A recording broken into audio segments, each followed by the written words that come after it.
गांव में चलोगे? क्यों? वो गांव वालों का फोन आया था, प्रोटेस्ट कर रहे हैं गांव में। प्रोटेस्ट किस बात का? अपना सरकारी स्कूल था ना, बंद हो गया। अरे यार, बंद नहीं होया हो, मर्ज होया है। मर्ज मतलब? मर्ज मतलब अपना गांव में 2 सरकारी स्कूल थे, दोनों में बच्चे कम कम थे। अब दोनों को मर्ज करके एक स्कूल बना दिया। 2 स्कूल थे, हाँ। एक स्कूल बना दिया। हाँ, एक स्कूल वो तो बंद ही हुआ है। तो मैं इंग्लिश में बोल रहा हूँ। पूरे हरियाणा में 300 से ज़्यादा स्कूल बंद हो गए हैं। पूरे देश में 50,000 से ज़्यादा स्कूल बंद हो गए हैं। और ये तो शुरुआत है। सरकार तो छाती ठोक के कह रही है कि और स्कूलों को बंद किया जाएगा, टीचर्स की पोस्ट को ख़त्म किया जाएगा। इसलिए गांव वाले अलग अलग गांव में प्रोटेस्ट कर रहे हैं इसके खिलाफ। अरे यार, गांव वाले तो पागल हैं, किसी बात की पूरी जानकारी है नहीं, बस प्रोटेस्ट कर दो शुरू। एक बात बता, जब कोई भी आदमी अपने बच्चों को सरकारी स्कूल में पढ़ाने को तैयार ही नहीं है तो उन स्कूलों का करेंगे क्या? कर दो बंद। एक बात बता, तू अपने बच्चों को सरकारी स्कूल में पढ़ाएगा? मतलब मैं अपने बच्चों को सरकारी बस में नहीं भेजता तो सरकारी बसों को ख़त्म कर दो। मैं अपने बच्चों को ट्रेन में नहीं भेजता तो ट्रेन को ख़त्म कर दो। मैं अपने बच्चों को सरकारी स्कूलों में नहीं भेजता तो सरकारी स्कूलों को ख़त्म कर दो। मेरे तो बच्चे ही नहीं हैं तो सारे देश के बच्चों को ख़त्म कर दो। ये क्या लॉजिक हुआ? अरे तू अपनी छोड़, एक बात बता, सरकारी स्कूलों में जितने टीचर्स हैं क्या वो अपने बच्चों को सरकारी स्कूलों में पढ़ाते हैं? उससे भी बड़ा सवाल यह है कि वो अपने बच्चों को सरकारी स्कूलों में क्यों नहीं पढ़ाते हैं। क्यों नहीं पढ़ाते? क्योंकि सरकारी स्कूलों को पढ़ने लायक नहीं छोड़ा गया है। स्कूलों में टीचर नहीं है। शायद ही कोई ऐसा स्कूल हो जहां पर जितने टीचर्स की जरूरत है उतने टीचर हों। बैठने के लिए ढंग की इमारत नहीं है, कमरे नहीं है। कई स्कूलों की तो छतें गिर जाती हैं जिस वक्त क्लास चल रही होती है। पीने तक का पानी नहीं है, बैठने के लिए बेंच नहीं है। यहां तक कि टॉयलेट तक भी ऐसे होते हैं कि अगर कोई चला जाए तो मरीज बन के वापिस आए। ऐसे स्कूलों में कौन अपने बच्चों को पढ़ाना चाहेगा? अरे यार ठीक है, सारे स्कूलों में अच्छी व्यवस्था नहीं है, लेकिन बहुत सारे स्कूल ऐसे हैं जिनमें सारी व्यवस्थाएं हैं और स्टाफ भी पूरा है। वहां टीचर्स कितना पढ़ाते हैं बताइयो? हाँ सही बात, ये बात सही कही। अपने शहर में भी और बहुत सारे शहरों में, अलग अलग स्टेट में कई स्कूल ऐसे हैं, सरकारी स्कूलों की बात कर रहा हूं मैं, जहां पर स्टाफ पूरा है, ठीक ठाक व्यवस्थाएं हैं, साफ सफाई है, इमारतें वगैरह, बिल्डिंग्स वगैरह अच्छी हैं। उन स्कूलों में जाके देखो। आप टीचर्स की बात करते हो, अधिकारियों के बच्चे भी उन सरकारी स्कूलों में पढ़ते हैं। उन स्कूलों में एडमिशन के लिए सिफारिशें लगती हैं, एडमिशन नहीं हो पाते। कौन नहीं चाहता अपने बच्चों को सरकारी स्कूलों में पढ़ाना? कोई सरकारी स्कूलों को बनाए तो ऐसा जिसमें लोग अपने बच्चों को पढ़ाना चाहें। तो बना लो। जब सरकारी स्कूल के टीचर्स बच्चों को अच्छा पढ़ाएंगे तो सरकारी स्कूल अपने आप अच्छे हो जाएंगे। बता, क्यों नहीं टीचर्स बच्चों को पढ़ाते? मुझे एक बात बता, तू जंगल राज में रह रहा है या एडमिनिस्ट्रेटिव सिस्टम में रह रहा है? मतलब ये जंगल राज में होता है, अपने आप ठीक कर लो, अपने आप हो जाएगा, अपने आप सही हो जाएगा, अपने आप गलत हो जाएगा। शेर की मर्जी, जिसको मर्जी खा जाए, जिसको मर्जी छोड़ दे, उसके मूड के ऊपर है। ये हिरण की कैपेसिटी है, शेर से तेज दौड़ सकता है तो बच जाएगा, नहीं तो उसका शिकार हो जाएगा। ये होता है जंगल राज। एडमिनिस्ट्रेटिव सिस्टम, प्रशासकीय व्यवस्था पता है क्या होती है? जहां पर कोई जवाबदेही होती है, कोई हायरार्की होती है, कहीं चेक एंड बैलेंसेस होते हैं।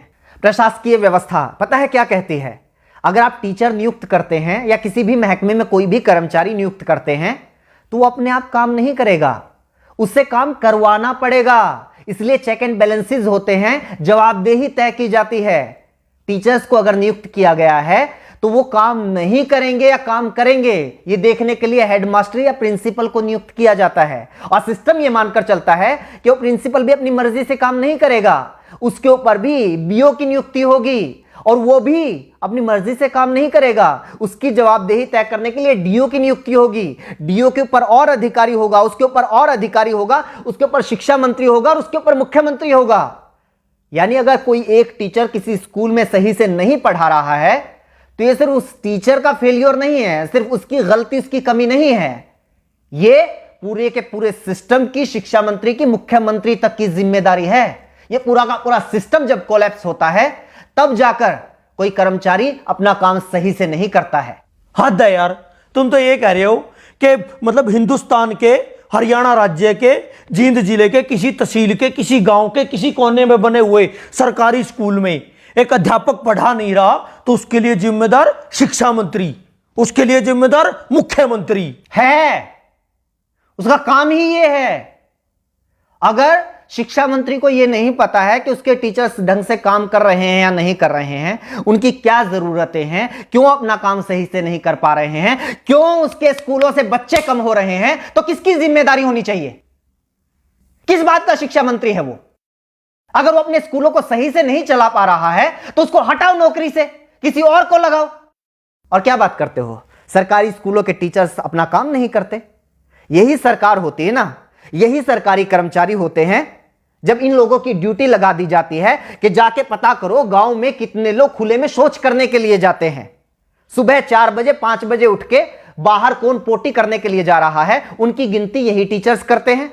कभी परिवार पहचान पत्र बनाने में ड्यूटी लगा दी जाती है, कभी कावड़ियों की सेवा में लगा दी जाती है, कभी मेले और मंडियों में ड्यूटी लगा दी जाती है, और उन टीचर्स से यही सरकार काम लेती है। वो काम तो बड़े अच्छे से कर देते हैं टीचर्स।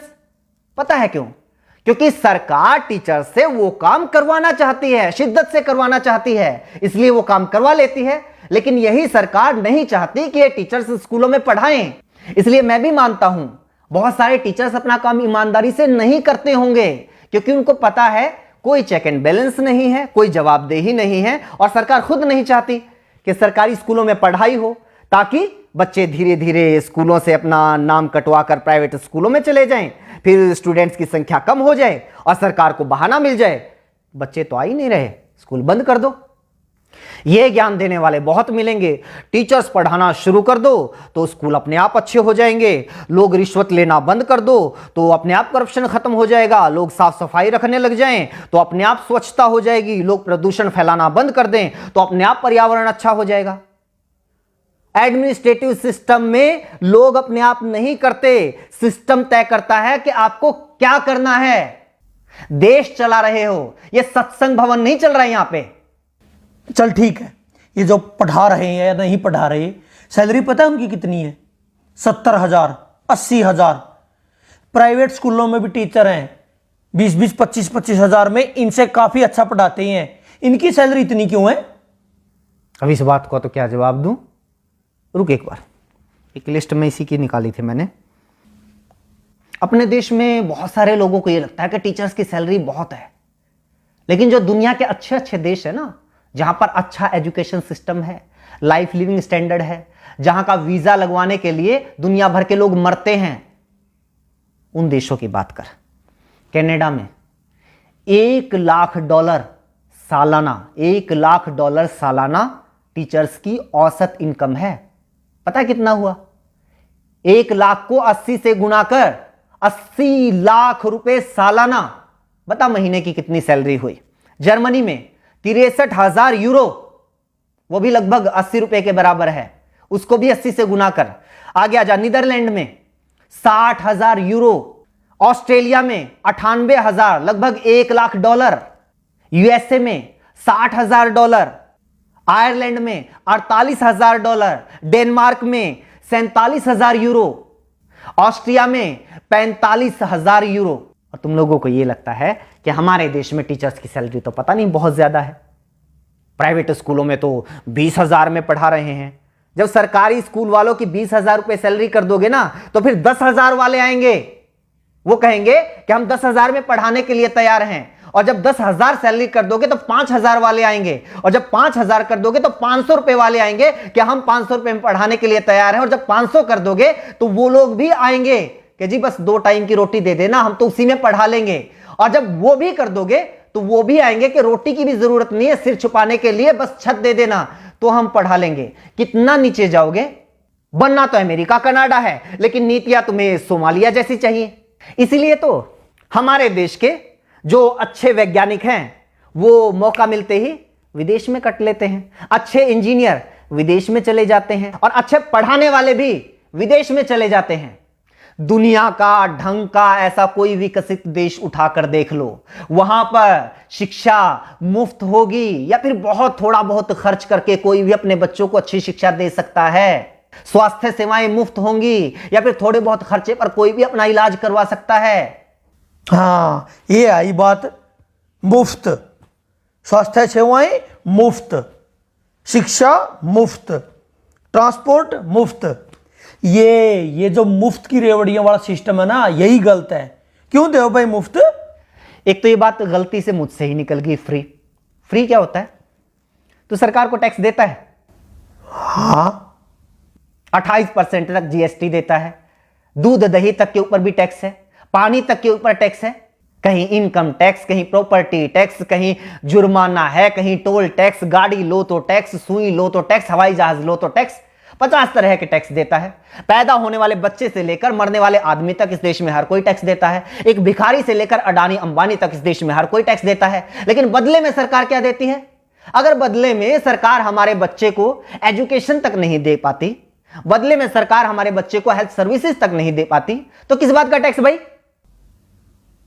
बात पता है क्या है? आज तो तुम लोगों की थोड़ी बहुत औकात हो गई है कि भाई 5-10 हजार रुपए महीने के तो अपने चिंटू मिंटू को पढ़ाने के लिए हम दे ही सकते हैं, इसलिए क्या करना है सरकारी स्कूलों का, करो बंद। अपने चिंटू मिंटू की चिंता है, लेकिन वो जो मनरेगा के मजदूर हैं वो कहां से लेके आएंगे भाई 5-5, 10-10 हजार रुपए महीने की फीस? उनके बच्चे कहां पढ़ेंगे? मजदूरों के बच्चे, गरीब किसानों के बच्चे, उन लोगों के बच्चे कहां पढ़ेंगे जो लोग दिन में 100 रुपए कमा के लेके आते हैं और 80 रुपए का पौवा पी के सो जाते हैं बीवी को पीट के? वो बच्चे कहां जाएंगे? अगर ऐसी ही सोच कुछ साल पहले और लोगों की होती तो ना तो किसी मल्लाह के बेटे को अब्दुल कलाम देश के राष्ट्रपति बनना था और ना ही किसी चाय बेचने वाले के बेटे को प्रधानमंत्री बनना था। जाके पढ़ लो इन लोगों का इतिहास, जीवनियां। कौन से सेंट जोसेफ कॉन्वेंट स्कूल में पढ़े थे, इन्हीं सरकारी स्कूलों में पढ़ के इतने बड़े लोग बने हैं ये।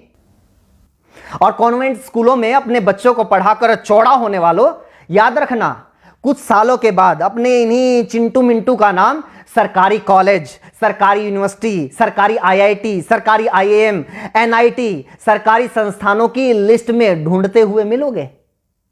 तब तो नहीं कहोगे कि ना हम तो अपने बच्चों को सरकारी यूनिवर्सिटी में नहीं पढ़ाएंगे, सरकारी कॉलेज में नहीं पढ़ाएंगे, हमें तो डीयू में एडमिशन नहीं चाहिए, पीयू में एडमिशन नहीं चाहिए, एमडीयू में केयू में एडमिशन नहीं चाहिए। तब भी पढ़ा लेना अपने बच्चों को प्राइवेट कॉलेज में या फिर प्राइवेट यूनिवर्सिटी में। पता है क्यों? क्योंकि प्राइवेट यूनिवर्सिटी से डिग्री करने वालों को तो मानते भी नहीं लोग कि ये सही डिग्री होगी, क्या पता फर्जी हो।